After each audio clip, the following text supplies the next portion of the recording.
शिरूर तालुक्यातील फाकटे या ठिकाणी उपस्थित आहोत आणि या ठिकाणी गतवर्षी म्हणजे मागील वर्षी ग्रामस्थ जे काय होते ते उपोषणाला बसले होते आपल्या रोडचं काम पूर्ण होण्यासाठी. आणि आपण पाहू शकता रोडचं काम ह्या बाजूनी बघितलं तर अर्धा रस्ता पूर्ण झालेला आहे. आणि ह्या ज्या रस्त्याला जो निधी दिला होता तो अमोल कोल्हे साहेब, विद्यमान खासदार अमोल कोल्हे यांनी दिलेला, त्यांचं काम पूर्ण झालंय. आणि हे काम पूर्ण झाले, त्यांनी पूर्ण निधी दिला. पण ह्या ह्या बाजूने आपण पाहू शकता हा पूर्णपणे रस्ता जो आहे हा माननीय दिलीपराव वळसे पाटील यांनी आणि त्यांनी निधी द्यायचं ते ठरवलं होतं. पण अजूनपर्यंत दिलीपराव वळसे पाटलांनी निधी न दिल्यामुळं हा रस्ता अजून काम अर्धवट तसंच राहिलेलं आहे. तरी आपण पाहूया या ठिकाणी आपल्या या ठिकाणचे गावचे ग्रामस्थ आहेत, काय बोलतात पाहूया आपण ते, आणि त्यांची आपण प्रतिक्रिया जाणून घेणार आहोत.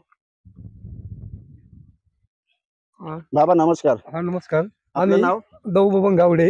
गावडे, आपण इथलेच का? आणि गाव फाकटे राहणार गावडे वस्ती. हा. आणि हा डांबरी जो झाला विद्यमान खासदार अमोल कोल्हे यांनी निधी दिला, रस्ता पूर्ण केला. अन्यथा हा तीर ते चांडो रस्ता वळसे पाटलांनी सुद्धा 25 लाख कबूल केले होते, पण दिले नाही. त्यांनी नुसतं गाजर दाखवलं, गाजर नुसतं लोकांना फसवूनच चालली, गाजर दाखवलं. त्यांनी ती निधी देण्यात यावा अशी हातजोडून विनंती त्यांना सुद्धा आमची दौबबन गावडे. पण तुम्ही दिलीपराव वळसे पाटलांशी असा संपर्क नाही केला का? आमच्या रस्त्याचं अर्ध काम संपर्क झाले, आता केला. अर्ध काम तुम्ही संपर्क केला. डॉक्टर कोकळे, डॉक्टर पोपटरावजी गावडे माजी आमदार आणि तरुण मुलं आणि चांडाचे उपसरपंच रामदास येवले हे सगळ्यांनी पाठपुरावा तिथे जाऊन केला. करतो म्हणून सांगितलं, केलंच नाही, तसा ठेवला. तसा. सर नमस्कार. नमस्कार. आपलं नाव? मी श्रीकांत एकनाथ गायकवाड. एकनाथ गायकवाड, आपण इथलेच? हो, इथलं फाकटेच. काय म्हणता, रोडचं काम अधुरं राहिले, अर्ध काम झाले, अर्ध काम राहिले, काय सांगाल याच्याबद्दल? गेले 60 वर्ष आमचा हा जो रोड आहे या रोडची मागणी केली होती गेले 60 वर्षापासून, परंतु रोड नकाशामध्ये नसल्यामुळं काही गोष्टीमुळे तो राहिला गेला. परंतु आमचे गावचे सामाजिक कार्यकर्ते शंकर पिंगळे, तसेच आमचे माजी उपसरपंच मनेश बोराडे आणि विद्यमान सदस्य पवन वाल्स या तिघांनी गेले 21 सप्टेंबर ते 23 सप्टेंबर मागच्या वर्षी उपोषण केलं होतं. आणि या उपोषणादरम्यान हा रोड बाकीच्या सर्व कार्यकर्त्यांनी किंवा जे आपले नेते असतील सर्व नेते त्या ठिकाणी आले, सर्वांनी शब्द दिले. परंतु त्यात सर्वात महत्वाचा शब्द होता अमोल कोल्हे साहेबांचा, देवदत्त निकम यांच्या मार्फत. आणि तो 25 लाखाचा निधी या ठिकाणी त्यांनी तात्काळ मंजूर करून या रस्त्याचं काम पूर्ण झालेले. परंतु अजूनही चांडोगावचे सरपंच ग्रामस्थ या ठिकाणी उपस्थित आहेत. तर चांडोकडे जाणारा जो निम्मा रस्ता बाकी त्या रस्त्यासाठी सुद्धा साहेबांनी शब्द दिला होता.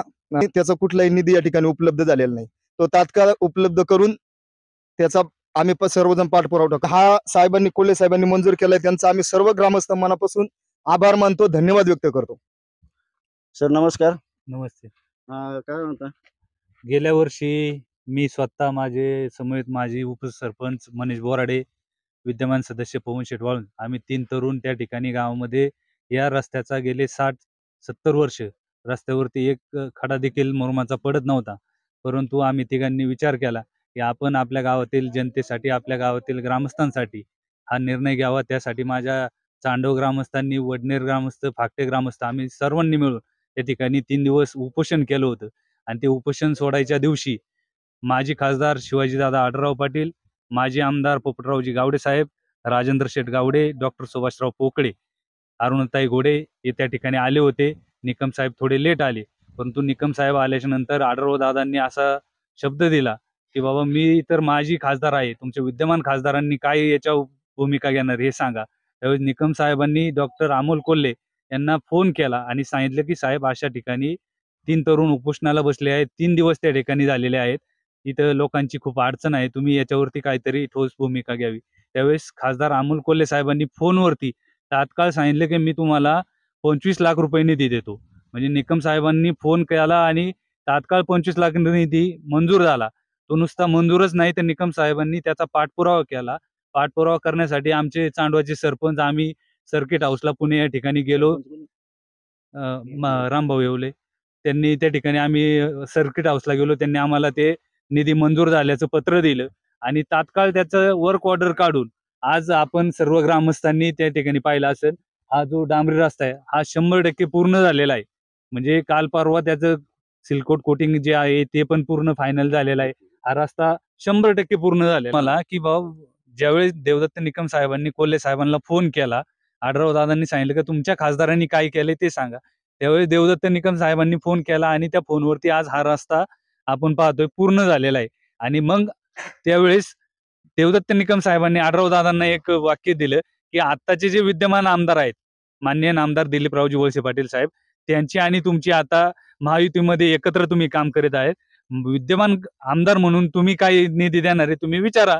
मग त्यावेळेस माजी आमदार बापूसाहेब गावडेंनी नामदार दिलीपरावजी वळसे पाटील साहेब यांना फोन केला आणि त्या फोनवरती असं संभाषण झालं की 25 लाखाचा निधी मी माझ्या आमदार निधीतून त्या वस्तीसाठी दिला जाईल आणि तो निधी अद्यापर्यंत 1 वर्ष झाले, अद्यापर्यंत 1 रुपयाही त्या ठिकाणी आलेला नाही ना. आम्हाला कुठं बोलावणं झालं.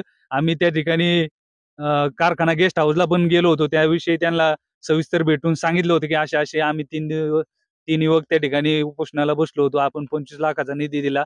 तर हा कायमस्वरूपीचा प्रश्न त्या ठिकाणी निकाली घेणार. आपण 10 वर्ष त्या ठिकाणी आमदारकी आमच्या भागाचं नेतृत्व करीत आहेत.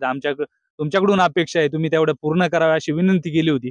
म्हणजे एका बाजूला जे खासदार आहेत त्यांनी ते काम पूर्ण केले, दुसऱ्या बाजूला जे विद्यमान आमदार आहे त्यांच्याकडून अजून काम बाकी आहेत. आमचे चांडवाचे सरपंच आम्हाला सांगत आहे की फाकटेकून काम चालू झालं, परंतु चांडवाकून काम कधी चालू व्हायचं. म्हणजे अजून निधी यायचा बाकी आहे. ज्या गावचं जे मूळ ठिकाण असते त्या मूळ ठिकाणापासून त्या रस्त्याची सुरुवात होती. म्हणजे फाकटे पीर साहेब हा जो आमचा उद्देश होता, फाकटे पीर साहेब मंदिर ते वीटभट्टी त्या रस्त्याचं काम पूर्ण होणं गरजेचं होतं. परंतु फक्त 25 लाखात 1 किलोमीटर रस्ता मूळ ठिकाण असते त्या मूळ ठिकाणापासून त्या रस्त्याची सुरुवात होती. म्हणजे फाकटे पीर साहेब हा जो आमचा उद्देश होता, फाकटे पीर साहेब मंदिर ते वीटभट्टी त्या रस्त्याचं काम पूर्ण होणं गरजेचं होतं. परंतु फक्त 25 लाखात 1 किलोमीटर रस्ता पूर्ण झालाय. राहिलेल्या 25 लाखात जर 1 किलोमीटर अजून रस्ता पूर्ण झाला असता तर येणाऱ्या पावसाळ्यामध्ये आज जे शेतकऱ्यांचे शेतीमाल आहेत, विद्यार्थी या ठिकाणी मोठ्या प्रमाणे जात आहेत. आज वाघाचं प्रमाण आपण पाहताय, वारंवार इथं हल्ले झालेले आपण जांबूत त्या ठिकाणी पाहिले. 2 ते 3 जीवितहानी त्या ठिकाणी वाघांच्या याच्यातून झालेली. आज तुम्ही जर पाहिलं, जर गाळ असेल तर तुम्ही वाघ जर मागे लागला तर तुम्ही गाडी पण पळू शकत नाही. अशा वेळेस खूप अडचणीचा विषय. माझी कळकळीची विनंती एवढीच आहे, जे सत्तेमध्ये आहे त्यांना देखील विनंती आहे की तुम्ही येणाऱ्या बजेटमध्ये हा विषय घेऊन आमचा रस्त्याचा विषय लवकरात लवकर मार्गी लावून आम्हाला लवकरात लवकर न्याय द्यावा. अन्यथा 21 सप्टेंबरला वर्ष पूर्ण होते आम्ही उपोषणाला बसलोय ते. कमीत कमी मग आम्हाला परत 21 सप्टेंबरला उपोषणाला बसायची ही जर तुमची भूमिका असेल तर आम्ही त्याला पण समर्थ आहे, अशी माझी विनंती आहे. आणि तुम्ही तात्काळ तो निधी द्यावा, कारण तुम्ही सत्तेतले आमदार आहेत, मंत्री आहात. ते 100% आपण काम करावे अशी आमची खूप मोठी अपेक्षा आहे आणि ते तुम्ही कराल अशी अपेक्षा ठेवतो. बघा, चांडो गावचे सरपंच आहेत. आपण त्यांना विचारूया का रोडचं काम अधूर का राहिलं. सर नमस्कार. नमस्कार, मी चांडोगावचा सरपंच बोलतोय. खासदार अमोल कोल्हे यांनी शब्द दिला तो शब्द त्यांनी त्यांच्या प्रामाणिकपणाने पाळला आहे. तसा वळसे पाटलांनी जो शब्द दिला तो आजपर्यंत ते काम सगळे रेंगाळत चाललेलं आहे. ते तात्काळ त्यांनी निधी उपलब्ध करून लवकरात लवकर काम पूर्ण करावं हीच विनंती करतो. तात्काळ काम पूर्ण करावं हीच विनंती करतायत ग्रामस्थ. दादा काय सांगाल, तुम्ही माझे सरपंच आहात. नमस्कार, मी मनीष बोराडे. गेली 40 वर्ष हा रस्ता अजून असाच पडलेला होता. आम्ही निश्चय केला की आपल्या वाड्या वस्त्यावरचे रस्ते झाले पाहिजेत, म्हणून मी शंकर पिंगळे आणि पवन वांस आम्ही गेली वर्षी 21 सप्टेंबर ते 23 सप्टेंबर रोजी उपोषणाला बसलो. आणि उपोषणाला बसल्याच्या वेळेस आम्हाला निकम साहेब उपोषण सोडण्याच्या वेळेस निकम साहेब, बापूसाहेब गावडे, शिवाजीराव आढळराव पाटील हे सर्वजण नेते उपस्थित राहिले होते. त्यावेळेस निकम साहेबांनी अमोल कोल्हे साहेबांना फोन करून तात्काळ 20 लाख रुपये देण्याचं कबूल केलं. 25 लाख रुपये देण्याचं खासदार अमोल कोल्हे साहेबांनी कबूल केलं. त्याच वेळेस आमदार बापूसाहेब गावडे, माजी आमदार बापूसाहेब गावडे यांनी सुद्धा वळसे पाटलांना फोन करून निधी देण्याचं विचारलं होतं. त्यावेळेस वळसे पाटील साहेबांनी सुद्धा त्यांना 25 लाख देण्याचं कबूल केलं. परंतु कोल्हे साहेबांनी 25 लाख कबूल केला तो शब्द त्यांनी पाळला आणि रस्ता पूर्ण झाला. परंतु जो शब्द वळसे पाटलांनी दिला तो शब्द त्यांनी काही पाळला नाही. अजून काही त्यांचे 25 लाख रुपये आलेले नाहीत. मग ते आले असते तर आतापर्यंत हे काम पूर्ण झालं असतं. नक्कीच. तरी पाहू शकता आपण आता हे दोन ठिकाणी जे आपलं या ठिकाणी हा एक रस्ता आपण अर्ध झालेला आहे आणि ह्या ज्या रस्त्याला जो निधी आहे तो विद्यमान खासदार अमोल कोल्हे यांनी जो शब्द दिला होता ते पूर्ण करून रस्त्याचं त्यांच्या निधीमध्ये जेवढं काम व्हायचं तेवढं काम पूर्ण झालेलं आहे. हे रस्त्याचं काम अधुरं राहिले. त्याच्यामुळं ग्रामस्थांनी लवकरात लवकर निधी मिळावा आणि आमच्या रस्त्याचं काम पूर्ण व्हावं यासाठी विनंती केलेली आहे. कॅमेरा पर्सन नवीन सोनवणेसह संतोष जांबूत फाकटे.